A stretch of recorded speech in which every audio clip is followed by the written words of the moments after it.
ಸುಮ್ಮನೆ ಒಂದ್ಸಲ ಇಮ್ಯಾಜಿನ್ ಮಾಡಿ, ನ್ಯಾಯ ದೇವತೆಯ ಕಣ್ಣಿಗೆ ಬಟ್ಟೆ ಕಟ್ಟಿದ್ದಾಳೆ, ಅವಳ ಕೈಯಲ್ಲಿ ತಕ್ಕಡಿ ಇದೆ. ಆ ತಕ್ಕಡಿಯಲ್ಲಿ ಒಂದು ಕಡೆ ನೂರಾರು ಹೆಣ್ಣು ಮಕ್ಕಳ ಕಣ್ಣೀರು, ನೋವು, ಆಕ್ರಂದನ ಮತ್ತು ಮುರಿದು ಬಿದ್ದ ಬದುಕುಗಳು, ಇನ್ನೊಂದು ಕಡೆ ಅಧಿಕಾರ, ಹಣ, ರಾಜಕೀಯ ಪ್ರಭಾವದ ಅಹಂಕಾರ. ಈ ದೇಶದ ಕಾನೂನು ತಪ್ಪು ಮಾಡಿದವನಿಗೆ ತಕ್ಕ ಶಿಕ್ಷೆ ಕೊಟ್ಟಿದೆ. ಆತ ಕತ್ತಲ ಕೋಣೆಯಲ್ಲಿ ತನ್ನ ಪಾಪಗಳಿಗೆ ಪಶ್ಚಾತ್ತಾಪ ಪಡ್ತಾ ಇದ್ದಾನೆ ಅಂತ ನಾವೆಲ್ಲರೂ ನಂಬಿ ನೆಮ್ಮದಿಯಾಗಿ ನಿದ್ದೆ ಮಾಡ್ತಾ ಇದ್ದೀವಿ. ಆದ್ರೆ ಆ ಕತ್ತಲ ಕೋಣೆಯ ಬಾಗಿಲು ತೆಗೆದು ನೋಡಿದಾಗ ನಮ್ಗೆ ಕಾಣಿಸ್ತಾ ಇರೋದೇನು? ಒಂದು high speed 5G smart phone, ಅದರಲ್ಲಿ Netflix, Amazon Prime, WhatsApp, Instagram ಮತ್ತು ಇಡೀ ಸಿಸ್ಟಮ್ ಅನ್ನ ನೋಡಿ ನಗುತ್ತಿರುವ ಅಪರಾಧಿಯ ಮುಖ. ಸ್ನೇಹಿತರೆ, ಇದು ಯಾವುದೋ ಹಾಲಿವುಡ್ ಅಥವಾ ಸ್ಯಾಂಡಲ್ವುಡ್ ನ ಕ್ರೈಮ್ ಥ್ರಿಲ್ಲರ್ ಸಿನಿಮಾ ಕತೆ ಅಲ್ಲ. ಇದು ನಮ್ಮ ಕಣ್ಣ ಮುಂದೆಯೇ ನಮ್ಮದೇ ರಾಜ್ಯ ರಾಜಧಾನಿಯಲ್ಲಿ ಅತ್ಯಂತ ಹೈ ಸೆಕ್ಯೂರಿಟಿ ಅಂತ ಕರೆಸಿಕೊಳ್ಳುವ ಪರಪ್ಪನ ಅಗ್ರಹಾರ ಕೇಂದ್ರ ಕಾರಾಗೃಹದಲ್ಲಿ ನಡೀತಾ ಇರುವಂತಹ ಹಸಿ ಬಿಸಿ ಸತ್ಯ. ಒಬ್ಬ ಮಾಜಿ ಸಂಸದ, ರಾಜ್ಯದ ಅತ್ಯುನ್ನತ ರಾಜಕೀಯ ಕುಟುಂಬವೊಂದರ ಕುಡಿ. ಆದ್ರೆ ಆತ ಮಾಡಿದ್ದು ಮಾತ್ರ ಇಡೀ ಮನುಕುಲವೇ ತಲೆ ತಗ್ಗಿಸುವಂತಹ, ನಾಗರಿಕ ಸಮಾಜವೇ ವಾಕರಿಸುವಂತಹ ಘೋರ ಕೃತ್ಯ. ನೂರಾರು ಅಮಾಯಕ ಹೆಣ್ಣು ಮಕ್ಕಳ ಮೇಲೆ ಅತ್ಯಾಚಾರ ಮಾಡ್ತಾನೆ, ಅವರ ವಿಡಿಯೋಗಳನ್ನ ಮಾಡಿ ಬ್ಲಾಕ್ ಮೇಲ್ ಮಾಡ್ತಿದ್ದಂತೆ.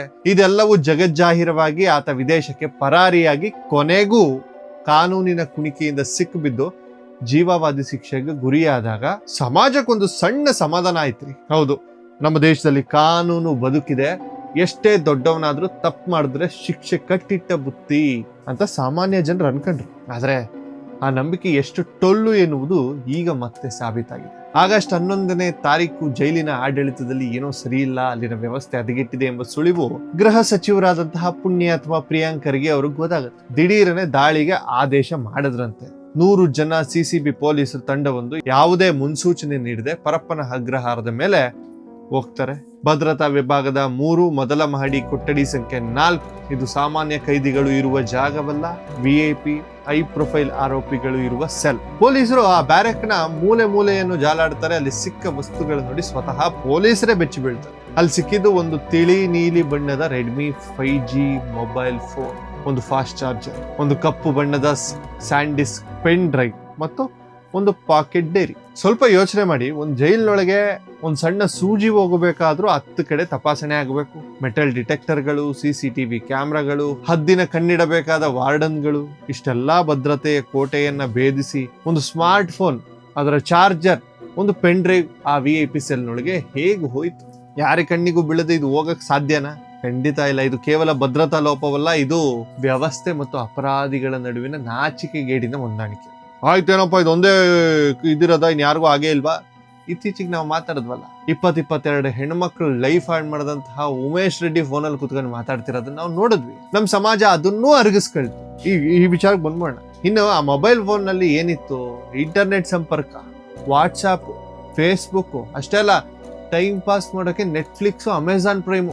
ಜೈಲಿನಲ್ಲಿ ಕಂಬಿ ಎಣಿಸಬೇಕಾದವನು, ತನ್ನ ಪಾಪ ಕೃತ್ಯಗಳನ್ನು ನೆನೆದು ಕಣ್ಣೀರ್ ಹಾಕ್ಬೇಕಾದವನು ಬೆಚ್ಚನೆಯ ಕಂಬಳಿ ಒಳಗೆ ಮಲಗಿ ಪ್ರೈಮ್ ವಿಡಿಯೋದಲ್ಲಿ ನೋಡ್ತಾ ಇದ್ದಾನೆ, ಸಿನಿಮಾ ನೋಡ್ತಾ ಇದ್ದಾನೆ. ಅಂದ್ರೆ ನಮ್ಮ ಕಾನೂನು ವ್ಯವಸ್ಥೆ ಯಾರ ಪರವಾಗಿದೆ ರೀ? ಪೊಲೀಸರು ವಿಚಾರಣೆ ಮಾಡಿದಾಗ ಅಲ್ಲಿ ಶುರುವಾಗಿದ್ದೆ ಮತ್ತೊಂದು ನಾಟಕ.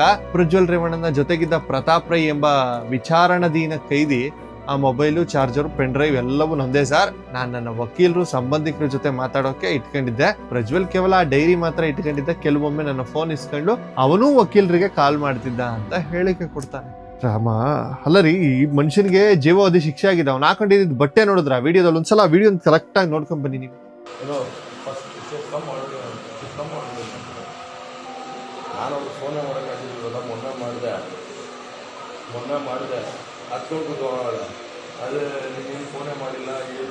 ಎಷ್ಟು ಸುಲಭವಾಗಿ ನೋಡಿ ಯಾವ ಮಟ್ಟ ಐಷಾರಾಮಿ ಜೀವನ ಮಾಡ್ತಾ ಇದ್ದಾರೆ ಜೈಲಿನೊಳಗೆ ಅಂತ.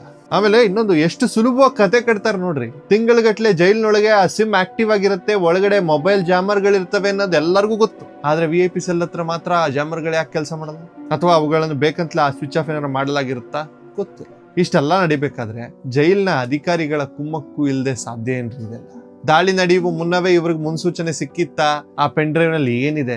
ಆ ಫೋನ್ ಪಾಸ್ವರ್ಡ್ ಹೇಳಲು ಅವರಿಬ್ಬರು ನಿರಾಕರಿಸಿದ್ದು ಯಾಕೆ? ಈ ಎಲ್ಲಾ ಪ್ರಶ್ನೆಗಳಿಗೂ ಉತ್ತರ ಸಿಗಬೇಕಾಗಿದೆ. ಈಗ ಯಾವ್ದಾದ್ರು ಒಂದಷ್ಟು ಸುದ್ದಿ ಮಾಧ್ಯಮಗಳಲ್ಲಿ ಓಡಾಡ್ತಾ ಇದೆ, ಅದ್ರೊಳಗೇನೋ ಅಶ್ಲೀಲ ಚಿತ್ರಗಳಿದ್ವು ಅಂತ. ನನಗೆ ಅದ್ರ ಬಗ್ಗೆ ಯಾವುದೇ ಖಚಿತ ಮಾಹಿತಿ ಬಂದಿಲ್ಲ, ಅದಕ್ಕೋಸ್ಕರ ನಾನು ಅದನ್ನ ಮಾತಾಡೋದು. ಸ್ನೇಹಿತರೆ, ಇಲ್ಲಿ ಅತ್ಯಂತ ನಾವು ಗಮನಿಸಬೇಕಾದಂತಹ ಸೂಕ್ಷ್ಮ ಮತ್ತು ನೋವಿನ ಸಂಗತಿ ಒಂದಿದೆ. ಆ ಅತ್ಯಾಚಾರದ ಸಂತ್ರಸ್ತೆಯರನ್ನು ಒಂದ್ಸಲ ನೆನೆಸ್ಕೊಳ್ರಿ. ಆ ಹೆಣ್ಮಕ್ಳು ಇವತ್ತಿಗೂ ಸಮಾಜದ ಮುಂದೆ ಮುಖ ತೋರಿಸ್ಕೊಳ್ಳಲಾಗದೆ ತಮ್ಮದೇ ಊರಿನಲ್ಲಿ ತಮ್ಮದೇ ಮನೆಯಲ್ಲಿ ಅಪರಾಧಿಗಳಂತೆ ಬದುಕ್ತಾ ಇದ್ದಾರೆ. ಅವರು ನಿದ್ದೆಗೆಟ್ಟಿದೆ, ಅವರ ನೆಮ್ಮದಿ ಹಾಳಾಗಿದೆ. ತಾವು ನಂಬಿದ ವ್ಯಕ್ತಿಯೇ ತಮ್ಮನ್ನ ಬಳಸ್ಕೊಂಡು ಬಿಸಾಡಿದ ಆ ಘೋರ ದಿನಗಳು ಇಂದಿಗೂ ಅವರ ಎದೆಯನ್ನ ಸುಡ್ತಾ ಇದೆ. ಆದರೆ ಅವರಿಗೆ ಈ ಗತಿ ತಂದ ಪಾಪಿ ಅದೇ ಸಮಾಜ ಕಟ್ಟುವ ಟ್ಯಾಕ್ಸ್ ಹಣದಲ್ಲಿ ನಡೆಯುವ ಜೈಲಿನಲ್ಲಿ ಕೂತು ರಾಜಾತಿಥ್ಯ ಅನುಭವಿಸ್ತಾ ಇದ್ದಾನೆ.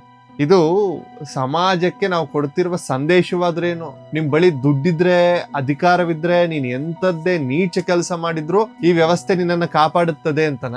ಜೈಲೆಂಬುದು ಬಡವನಿಗೆ, ಸಾಮಾನ್ಯನಿಗೆ ಮಾತ್ರ ನರಕ. ಅದು ಶ್ರೀಮಂತರಿಗೆ, ರಾಜಕಾರಣಿಗೆ ಅದು ಕೇವಲ ಮತ್ತೊಂದು 5 ಸ್ಟಾರ್ ರೆಸಾರ್ಟ್ ಅಂತನ? ನೆನಪಿರ್ಲಿ, ಇದೇ ಪರಪ್ಪನ ಅಗ್ರಹಾರ ಜೈಲಿನಲ್ಲಿ ಕೆಲವು ತಿಂಗಳ ಹಿಂದೆ ಅಷ್ಟೇ ನಟ ದರ್ಶನ್ ಅವ್ರಿಗೂ ಇದೇ ರೀತಿಯ ರಾಜಾತಿಥ್ಯ ಸಿಕ್ಕಿತ್ತು. ಅವ್ರು ಆರಾಮಾಗಿ ಕುಳಿತು ಸಿಗರೇಟ್ ಸೇರ್ತಾ ಇದ್ರು, ಕಾಫಿ ಕುಡಿತಾ ಇದ್ರು, ವಿಡಿಯೋ ಎಲ್ಲ ಹೊರಗಡೆ ಬಂತು, ವಿಡಿಯೋ ಕಾಲ್ ಮಾಡ್ತಾ ಮಾತಾಡ್ತಾ ಇದ್ರು, ಅದೆಲ್ಲ ವೈರಲ್ ಆಗಿದ್ವು. ಆಗ್ಲೂ ಅಧಿಕಾರಿಗಳು ಸಸ್ಪೆಂಡ್ ಆದ್ರು, ತನಿಖೆ ನಡೀತು, ದರ್ಶನ್ನ ಬೇರೆ ಜೈಲಿಗೆ ಶಿಫ್ಟ್ ಮಾಡಿದ್ರು, ಎಲ್ಲವೂ ಸರಿಯಾಯ್ತು ಅಂದುಕೊಳ್ಳುವಷ್ಟರಲ್ಲಿ ಈಗ ಪ್ರಜ್ವಲ್ ರೇವಣ್ಣನ ಪ್ರಕರಣ ಹೊರಬಿದ್ದಿದೆ. ಅಂದ್ರೆ ನಮ್ ಜೈಲ್ಗಳಲ್ಲಿ ಭ್ರಷ್ಟಾಚಾರ ಎಂಬುದು ಬಿಡಿಸಲಾಗದ ಕ್ಯಾನ್ಸರ್ನಂತಹ ದೊಡ್ಡ ಕಾಯಿಲೆನಾ?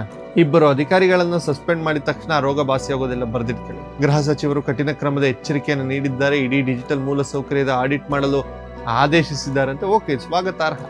ಆದ್ರೆ ಇದು ಕೇವಲ ಬಾಯಿ ಮಾತಕ್ಕೆ ಸೀಮಿತವಾಗಬಾರ್ದು ಸರ್. ಪ್ರಿಯಾಂಕ್ ಖರ್ಗೆ ಅವರೇ, ಈ ಮೊಬೈಲ್ ಒದಗಿಸಿದ ಆ ಕಾಣದ ಕೈಗಳು ಯಾರು? ಇದರ ಹಿಂದೆ ಇರುವ ಭ್ರಷ್ಟ ಅಧಿಕಾರಿಗಳು ಯಾರು? ಅವರನ್ನ ಕೇವಲ ಹಿಂಗ್ ಸಸ್ಪೆಂಡ್ ಮಾಡ್ಬಿಟ್ಟು ಬಿಟ್ಬಿಡೋದಲ್ಲ, ಅವರನ್ನ ಸೇವೆಯಿಂದ ವಜಾಗೊಳಿಸಿ. ಫಸ್ಟ್ ಅವರ ಮೇಲೂ ಕ್ರಿಮಿನಲ್ ಮೊಕದ್ದಮೆ ದಾಖಲಿಸಿ. ಆಗ ಮಾತ್ರ ಈ ವ್ಯವಸ್ಥೆಗೆ ಒಂದು ಸಣ್ಣ ಧೈರ್ಯ ಬರುತ್ತೆ, ಒಂದು ಸಣ್ಣ ನಡುಕ ಬರುತ್ತೆ. ನ್ಯಾಯಾಲಯ ಶಿಕ್ಷೆ ಕೊಟ್ಟ ಮಾತ್ರಕ್ಕೆ ನ್ಯಾಯ ಸಿಕ್ಕಂತೆ ಅಲ್ಲ, ಈ ಶಿಕ್ಷೆಯನ್ನ ಅಪರಾಧಿ ಅನುಭವಿಸ್ತಿದ್ದಾನೆ ಅಥವಾ ಅದನ್ನ ಎಂಜಾಯ್ ಮಾಡ್ತಿದ್ದಾನೆಯೇ ಎನ್ನುವುದು ನೋಡ್ಕೊಳ್ಬೇಕಾಗಿದ್ದು ಆಡಳಿತದ ಜವಾಬ್ದಾರಿ. ಎಲ್ಲಿಯವರೆಗೆ ಈ ಜೈಲುಗಳು VIP ಗಳಿಗೆ ರೆಸಾರ್ಟ್ಗಳಾಗಿರ್ತವೆಯೋ ಅಲ್ಲಿವರೆಗೂ ಈ ದೇಶದ ಯಾವೊಬ್ಬ ಸಂತ್ರಸ್ತೆಗೂ ನ್ಯಾಯ ಸಿಗೋದು ಸಾಧ್ಯವೇ ಇಲ್ಲ. ಇದು ಕೇವಲ ಪ್ರಜ್ವಲ್ ರೇವಣ್ಣನ ಕತೆ ಅಲ್ಲ, ಇದು ನರಸತ್ತ ನಮ್ಮ ವ್ಯವಸ್ಥೆಯ ಕತೆ. ಈ ವ್ಯವಸ್ಥೆ ಬದಲಾಗಬೇಕಾದ್ರೆ ಪ್ರತಿಯೊಬ್ಬ ನಾಗರಿಕನು ಪ್ರಶ್ನಿಸಲೇಬೇಕಾದ ಅನಿವಾರ್ಯತೆ ಇವತ್ತಿದೆ. ಈ ಅನ್ಯಾಯದ ವಿರುದ್ಧ ನಿಮ್ ಧ್ವನಿ ಎತ್ತಿ. ಜೈಲಿನ ಗೋಡೆಗಳ ಹಿಂದಿನ ಕರಾಳ ಸತ್ಯ ಎಲ್ರಿಗೂ ತಲುಪಲಿ. ಎಚ್ಚೆತ್ಕೊಳ್ಳಿ, ಪ್ರಶ್ನಿಸಿ. ಯಾಕಂದ್ರೆ ಮೌನವು ಒಂದು ರೀತಿಯಲ್ಲಿ ಅಪರಾಧಕ್ಕೆ ನೀಡುವ ಬೆಂಬಲವೇ ಹೊರತು ನೀವೇನು ಸಾಧಿಸಿದಂಗೆ ಇಲ್ಲ ಅಲ್ಲಿ. ದಯವಿಟ್ಟು ಇದ್ರ ಬಗ್ಗೆ ಧ್ವನಿಯನ್ನೆತ್ತಿ. ಈ ವಿಡಿಯೋ ಎಲ್ರಿಗೂ ಮುಟ್ಲಿ, ನಮ್ಮ ಜೈಲಿನ ವ್ಯವಸ್ಥೆ ಬಗ್ಗೆ ಗೊತ್ತಾಗ್ಲಿ, ಪ್ರತಿಯೊಬ್ಬರಿಗೂ ಗೊತ್ತಾಗ್ಲಿ. ಬಹಳ ನೋವಿನಿಂದಲೇ ಇವತ್ತು ಈ ವಿಚಾರವನ್ನು ಮಾತಾಡಿದ್ದೇನೆ. ಮುಂದಿನ ದಿನಗಳಲ್ಲಿ ಇದು ನಿಲ್ಲುತ್ತೆ ಎನ್ನುವಂತಹ ಹೋಪ್ಸ್ ನನ್ನಲ್ಲಿದೆ. ಸರ್ಕಾರ ಇದನ್ನೆಲ್ಲ ಸರಿ ಮಾಡುತ್ತೆ, ನನ್ನ ವ್ಯವಸ್ಥೆ ಸರಿ ಮಾಡುತ್ತೆ ಅನ್ನೋ ನಂಬಿಕೆಯಲ್ಲೇ ಈ ವಿಡಿಯೋನ ಮುಗಿಸ್ತಾ ಇದ್ದೀನಿ. ಎಲ್ರಿಗೂ ಒಳ್ಳೆದಾಗ್ಲಿ. ನಮಸ್ಕಾರ.